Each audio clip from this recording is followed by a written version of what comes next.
Today we're going to talk about Thomas Jefferson. Thomas Jefferson was born on April 13, 1743 at the family home in Shadwell in the colony of Virginia. He was the third of 10 children, and he assumed full authority over his property at age of 21. Do you want to know who you are? Don't ask, act. Action will delineate and define you. This is a very famous quote by Thomas Jefferson. Here is another important quote by Thomas Jefferson. It says, "Honesty is the first chapter of the book Wisdom." He inherited some 175 slaves from his father and father-in-law and owned an estimated 600 slaves over the course of his life. Thomas Jefferson was admitted to the Virginia bar in 1767 and then lived with his mother at Shadwell. In addition to practicing law, Jefferson represented Albemarle.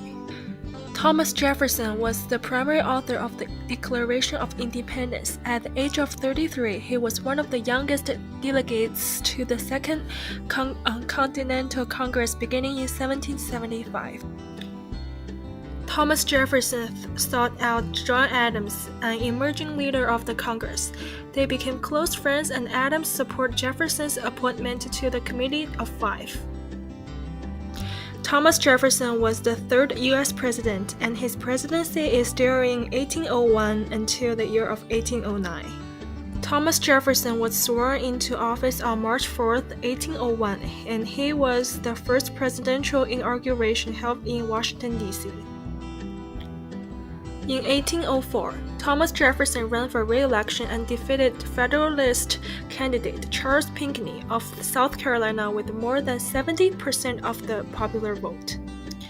Thomas Jefferson chose not to run for another election in 1808 and was succeeded in office by James Madison, and he is a fellow Virginian and former U.S. Secretary of the State. Jefferson spent his post-presidential years at Monticello, where he continued to pursue his many interests, including architecture, music, reading, gardening. Jefferson died at the age of 83 at Monticello on July 4, 1826, the 50th anniversary of the signing of the Declaration of Independence. Thomas Jefferson was the religious freedom and the father of the University of Virginia. The last picture was Thomas Jefferson Memorial in Washington, D.C.